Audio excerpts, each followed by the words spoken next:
Assalamualaikum warahmatullahi wabarakatuh. Saya Meliana Sani. Saya adalah mahasiswi dari Universitas Syah Kuala, jurusan Pendidikan Anak Usia Dini. Saya berasal dari Aceh Selatan dan saya akan bercerita nyaring bersama Naila, usia 6 tahun. Baik, saya akan membawakan cerita yang berjudul Gajah yang Baik Hati. Nah, yang penerbitnya Sandro Jakarta dan pengarangnya MB Rahimsyah AR. Nah, baik, sekarang mari kita mulai. Ada seekor gajah, tubuhnya tinggi, besar dan gemuk, belalainya panjang dan kuat. Sepasang gadingnya besar lagi kokoh. Gajah itu sangat baik hati. Tidak jarang dia memberikan makanan kepada binatang-binatang lainnya yang kelaparan. Memberikan pertolongan kepada mereka yang menderita kecelakaan dan kesusahan. Baik binatang besar maupun binatang kecil seperti tikus dan semut. Nah, pada suatu hari, gajah itu mengadakan perjalanan yang jauh, berkeliling-keliling hutan. Beberapa lama dia berjalan hingga sampai menemukan harimau yang sedang kesakitan karena kerobohan pohon yang sudah lapuk. "Gajah, gajah, tolong aku!" pinta harimau sambil menahan kesakitan. Mendengar teriakan harimau minta tolong, gajah itu langsung mengangkat pohon yang menindih harimau itu dengan belalainya. "Terima kasih kawan," ucap harimau. "Seandainya kamu tak segera datang menolongku, mungkin aku sudah mati karena himpitan pohon itu. Sekali lagi, terima kasih. Bila begitu, kamu harus bersyukur karena kamu masih bisa selamat dan hanya mengalami luka-luka sedikit," kata gajah. Ya, kamu benar. Karena rasanya tak mungkin ada binatang lain yang sanggup menolongku untuk mengangkat pohon sebesar ini selain dirimu. Sudahlah, kita hidup harus saling tolong-menolong. Demikianlah, meskipun gajah memiliki kekuatan yang sangat besar, yang takkan mungkin dimiliki oleh binatang-binatang lainnya, namun ia tetap rendah hati, tak menyombongkan diri. Selain itu, sang gajah pun mohon diri kepada harimau untuk meneruskan perjalanannya. Tidak jauh dari tempat itu, di dekat bukit sebelah sana, seekor kancil sedang asyik menikmati buah-buah mentimun di kebun Pak Tani. Beberapa buah mentimun telah dimakannya. "Perutku kini sudah kenyang," kata kancil kemudian. "Aku sekarang harus mencari air untuk minum." Si kancil segera meninggalkan kebun itu. Ia berjalan ke arah sungai. Pikirannya dalam hati, ia dapat minum air sungai dengan sepuas-puasnya. Tapi apa yang ditemuinya?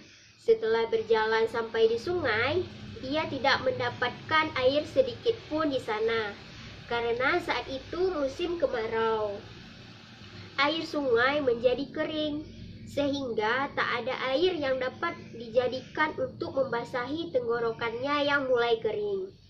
Dengan langkah agak gontai, wajah sedikit sayu dan kesel, si kancil berjalan berkeliling hutan untuk mencari air minum. Beberapa kali ia harus kecewa karena ketika tiba di pinggir rawa juga tak memperoleh air sedikit pun. Demikian pula ketika ia sampai di tepi danau. Ternyata danau yang biasanya airnya melimpah kini telah kering. Satu-satunya yang belum dikunjungi oleh si kancil adalah sebuah kolam besar yang berada di tengah hutan. "Nah, sekarang aku harus cepat-cepat pergi ke kolam itu. Mungkin di sana aku akan mendapatkan air minum yang cukup," katanya dalam hati.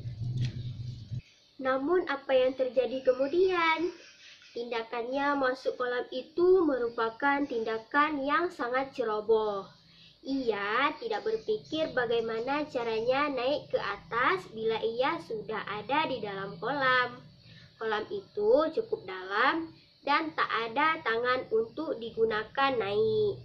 Beberapa kali si kancil mencoba untuk memanjat dinding kolam yang terjal, tapi ia tidak bisa sampai ke atas.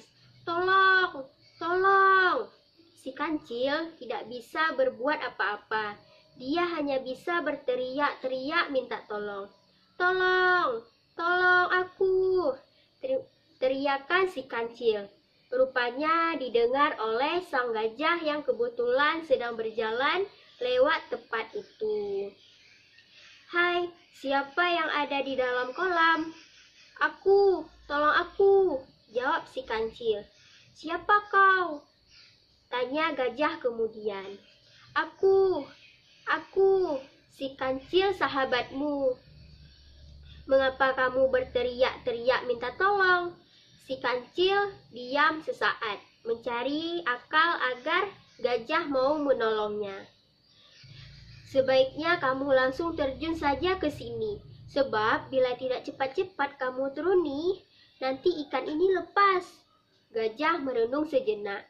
Ia berpikir bisa saja ia turun, tapi bagaimana caranya ia naik lagi? Cil, mana ikan yang kau peroleh itu? Tanya gajah. Cepat ada di sini sepasang kakiku, kata kancil. Kalau aku menolongmu, Cil, bagaimana nanti caranya aku naik dari dalam kolam yang dindingnya terjal ini? Kini kancil terdiam. Ia tak menyangka gajah dapat berpikir secerdas itu. Tidak seperti dirinya yang karena kehausan buru-buru terjun ke kolam tanpa memperhitungkan akibatnya. Kau hendak memanfaatkan aku ya, Cil? Hendak menipuku untuk kepentingan dan keselamatanmu sendiri? Tanya gajah. Kancil terdiam. Kamu memang harus diberi pelajaran, Cil, kata gajah sambil berjalan meninggalkan tempat itu. Waduh, Pak Gajah, tolong aku. Benar, Pak Gajah. Betul Pak Gajah, saya Incap. Incap. Baiklah, sekarang aku mau menolongmu, Cil, kata gajah. Lalu binatang ini menjulurkan belalainya yang panjang untuk menangkap kancil dan mengangkatnya ke atas daratan. Begitu sampai di atas tanah, kancil berkata sambil tersipu di depan kaki gajah. Terima kasih Pak Gajah, saya tak akan melupakan budi baik ini. Sejak itu kancil menjadi binatang yang baik. Tidak lagi berlaku iseng seperti dilakukannya pada beruang dan binatang-binatang lainnya. Tamat. Nah, jadi tadi di dalam cerita ini ada berapa binatang? 3. Apa-apa saja? Gajah, harimau, kancil. Ya.